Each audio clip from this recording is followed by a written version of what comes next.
Dia kayak gitu yang biasanya dia yang selalu nyemangatin aku.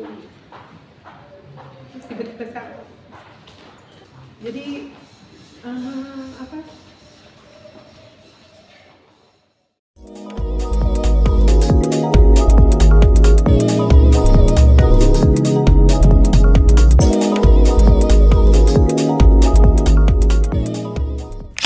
Kalau kondisi Mas Sony itu kan kemarin Sony itu kemarin sempat sakitnya pencernaan.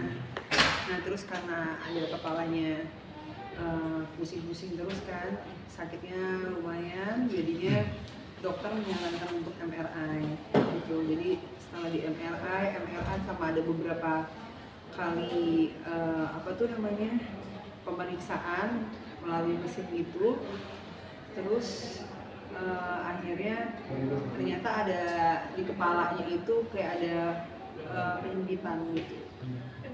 Jadi memang harus kayak ada tindakan lah gitu.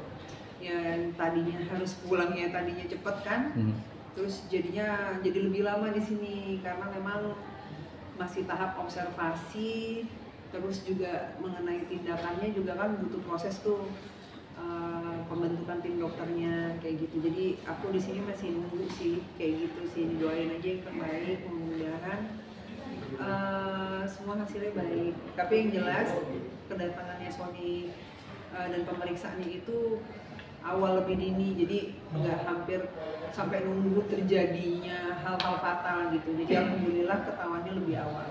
Awalnya kenapa sih Kak? Sering sakit kepala sih, jadi kepala itu sering sakit. Jadi memang sebenarnya dia tuh udah sakit tuh kalau bisa dibilang kurang lebih tuh setahunan. Tapi pusing kayak biasa gitu loh, pusing kalau minum obat hilang. Awalnya cuma gitu-gitu doang, makin kesini makin sakit gitu, kepalanya makin gak enak. Nah waktu kemarin pas dia sakit pencernaan itu mungkin kayak makin berasa kali itu sakit kepalanya kan, memang kerasa juga kan. Terus aku bilang ya udah coba ditanyain aja sama dokternya kepalanya kepala kamu sakit tuh selama ini kenapa gitu kan. Ternyata pas ditanya sama dokternya menyarankan untuk MRI itu sama MRA. Jadi ada yang leher sama kepala gitu kan untuk pemeriksaannya. Ternyata keluar hasil itu. Jadi memang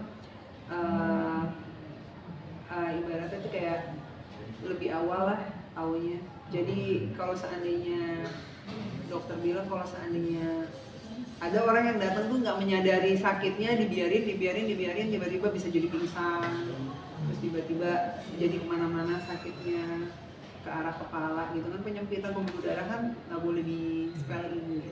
Bapak itu tindakannya berupa apa gitu kata dokter? Aku masih belum tahu karena sejujurnya masih observasi dokternya nih tindakan apa yang harus dilakukan dengan kondisinya Sony saat ini gitu. Karena kan memang dia sekarang pencernaannya alhamdulillah udah sembuh, malah bahkan sudah boleh pulang gitu, udah masalah pencernaan ya.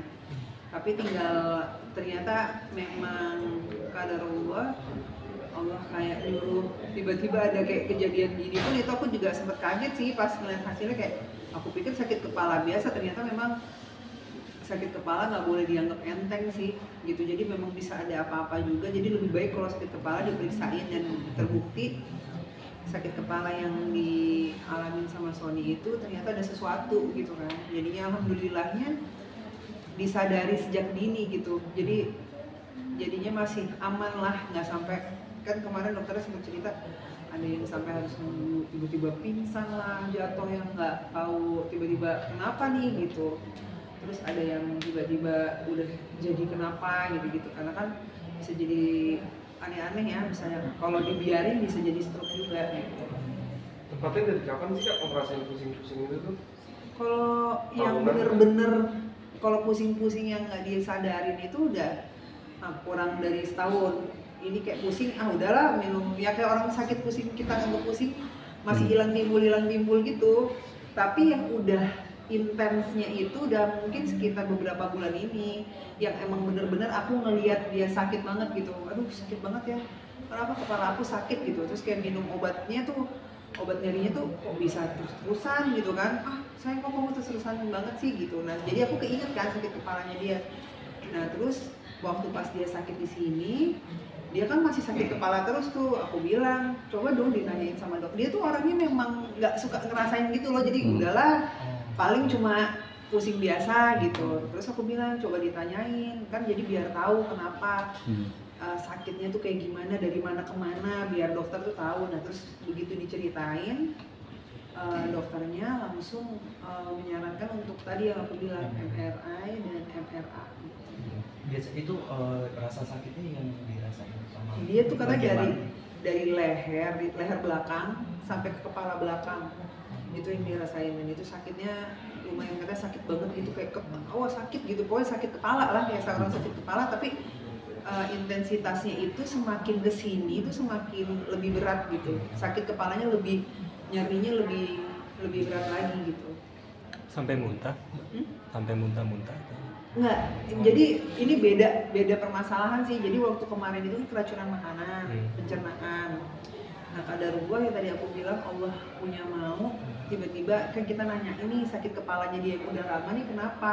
Karena kan sakit banget tuh. Nah pas di sini pun emang lagi sakit banget. Jadi emang sakitnya itu tuh nggak hilang. Jadi tiap hari tuh sakit. Jadi kayak diminumin obat Panadol itu tuh, obat apa namanya, paracetamol ya.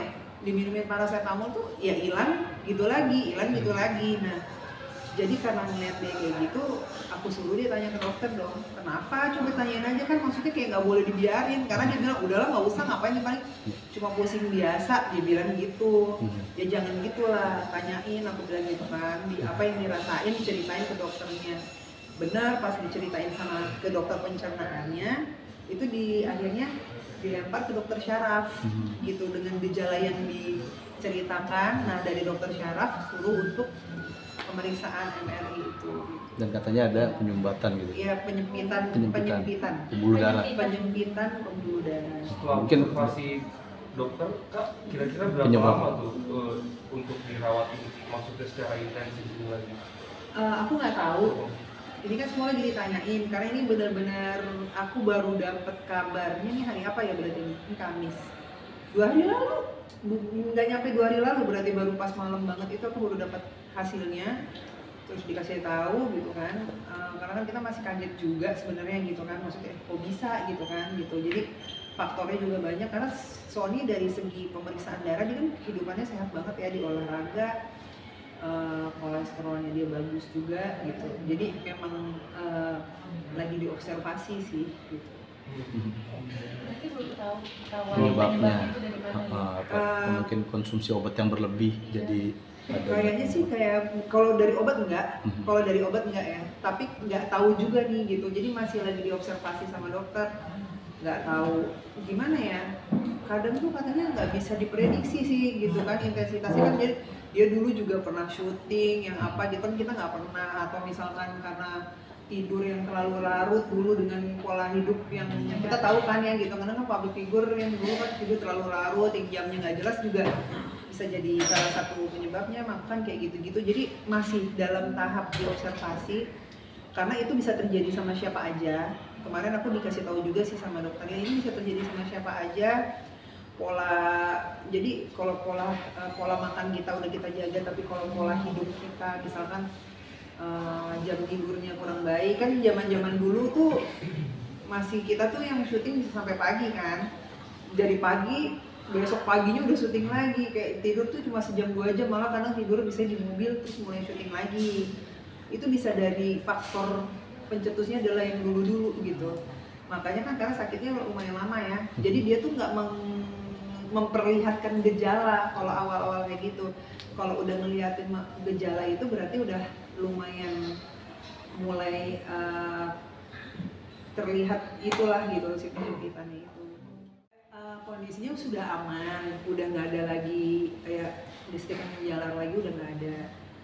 Dan ini lagi penanganan untuk perbaikan ya gitu. Tapi walaupun sudah ditangani dengan baik gitu, tapi kita akan terus melihat jangan sampai ada kejadian kayak gini lagi gitu. Karena kan yang tadi aku bilang, kita musibah nggak ada yang tahu ya gitu loh. Kadang kita lagi duduk diam aja, tiba-tiba ada kejatuhan apa kan kita nggak tahu gitu. Ya harus lebih mawas diri, lebih banyak doa lagi gitu. Kak, barusan sempat ngomong soal sedih nih. Emang kalau boleh tahu Yang paling bikin kakak sedih itu apa sih kak dari ujian yang bertubi-tubi ini? Yang paling bikin kakak sedih itu apa kalau betul? Ya paling sedihnya tuh ya dia kan kepala keluarga ya gitu, terus melihat dia kayak gitu yang biasanya dia yang selalu nyemangatin aku gitu. Terus tiba-tiba sakit, itu aja sih. Jadi apa ya, pengen dia cepat sembuh aja gitu kan, kasihan gitu ngeliat dia yang tiduran kayak gitu tuh, kayak dia ngerasain sedihnya. Dia tuh tipe orang yang kayak nggak mau nyusahin orang gitu. Biasanya kan dia nyemangatin kita. Aku inget waktu pas aku sakit kemarin, dia ngurusin anak-anak, terus aku ngurusin dia gitu. Jadi kayak emang aku tuh kayak ngerasa bahwa ya apa namanya, nggak mau ngeliatin dia sendiri dia sih gitu. Jadi ya kalau di depan dia tuh kayak nggak ada apa-apa aja gitu, jadi nyemangatin dia gitu. Karena kan apapun alasannya ngagetin ya gitu, tiba-tiba yang seharusnya cuma pencernaan doang tiba-tiba ada kayak gini gitu. Aku pikir pusing biasa gitu.